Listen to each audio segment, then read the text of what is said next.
You tap your card at the grocery checkout, 4 payments, 0 interest, 0 thought. Your friend does the exact same thing in the next lane, splitting the cost of eggs, bread, and a bag of rice into pieces smaller than the tip you left at brunch. Your grandparents paid for groceries in full, in cash, without a second glance. Your friend group pays for groceries the way people used to buy couches and televisions.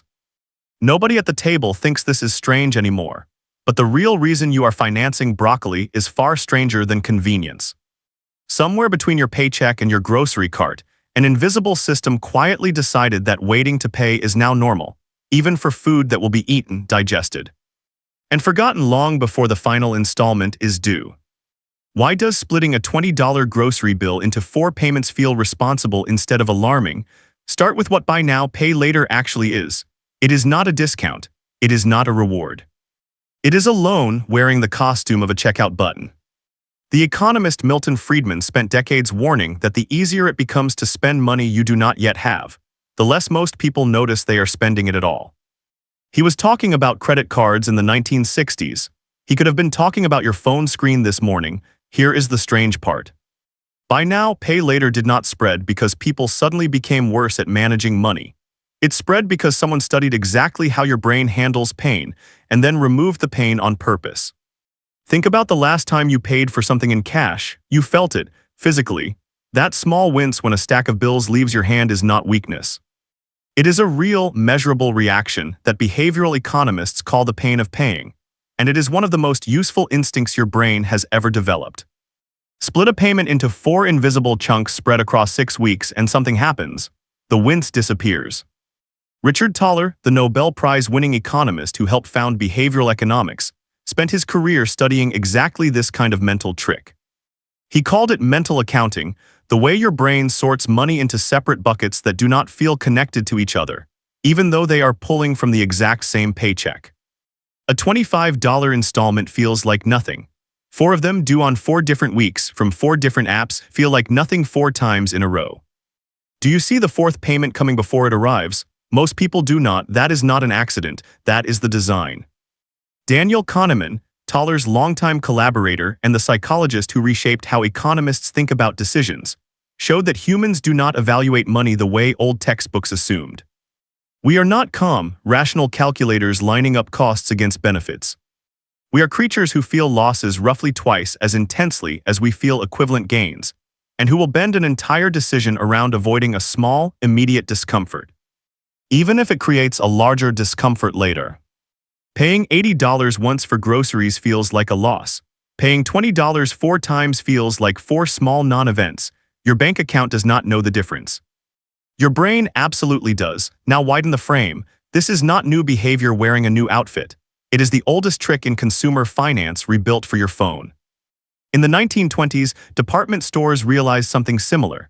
Selling refrigerators and washing machines outright was slow. Selling them in small weekly installments was fast, because breaking a large number into small numbers changes how large that number feels, even though the arithmetic never changes. That single insight helped build modern consumer credit almost a century before your grocery app offered to split your cart into 4. Fast forward to 2008. The world learned, at enormous cost, what happens when an entire financial system quietly builds itself on debt that people do not fully feel until it is already due. Mortgages were repackaged, resold, and disguised well enough that even some of the people selling them did not understand what they contained. When the payments came due all at once, the illusion collapsed, and it dragged the global economy down with it. Buy now, pay later on a $14 grocery run is not a mortgage crisis. But it runs on the exact same psychological fuel: make debt feel smaller than it is, and people will take on more of it than they realize. Here is the twist that should genuinely unsettle you. Buy now, pay later on groceries is arguably more dangerous than buy now, pay later on a couch. A couch is an asset. It sits in your living room for a decade, whether or not you have finished paying for it. Groceries are gone in a week. You can end up making a final payment on a chicken you have already forgotten eating, for eggs that have long since become an omelet, for bread that molded before the 3rd installment posted. You are not financing an asset, you are financing your own past hunger. And because each purchase is small, it slips underneath the radar that usually catches debt. A credit card statement arrives once a month, and even a distracted person eventually notices the total. Buy now, pay later scatters itself across 5, 6, sometimes 10 different apps, each one showing only its own tiny slice of what you owe. No single app shows you the full picture. No single notification adds it all up. Regulators studying this pattern have started calling it exactly what it is: a fragmentation of debt that makes the true size of a person's obligations nearly invisible, even to that person. So why has this spread through friend groups instead of staying an individual habit? Because debt, like almost everything else about money, is social before it is mathematical. If one friend normalizes splitting a grocery bill, the next friend does not evaluate the decision from scratch. They copy it. Behavioral economists have a name for this too: social proof. The shortcut your brain uses to decide something is safe simply because people around you are already doing it.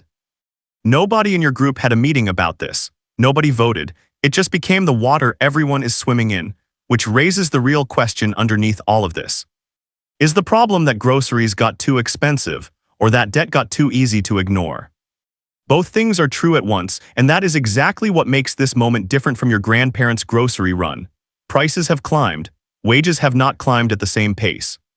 Into that gap, financial technology companies inserted a frictionless tool that makes the gap feel smaller than it actually is, without ever closing it. You are not solving the affordability problem. You are borrowing against a future paycheck to paper over a present one small, painless tap at a time. Here is what almost nobody tells you when you sign up. Late on one of those 4 payments, and many buy now, pay later services apply fees that, measured as an annual rate, can rival or exceed the interest on the credit card you were trying to avoid in the first place. The entire pitch is built on the promise of zero interest. The fine print is where that promise quietly ends. So what do you actually do with all of this? Start by making the invisible visible again. Before you tap that split payment button, ask yourself a single, unglamorous question. Would you take out a loan for this if a bank teller was sitting across the table asking you to sign a form? If the answer is no, the app should not get an easier yes than the teller would. Add up every buy now, pay later balance across every app you use in one place on one page, so the fragmentation stops hiding the total from you. Treat installment plans the way your instincts already treat cash, as money leaving your hand right now, not money that magically arrives later from nowhere. None of this requires you to swear off convenience forever. It requires you to notice what convenience is quietly costing you before the 4th payment arrives for a meal you have already forgotten. Your friend group is not doing anything unusual. They are doing exactly what an entire industry engineered them to do, one painless tap at a time. The question is no longer whether you will notice the checkout button. The question is whether you will notice what happens after you tap it.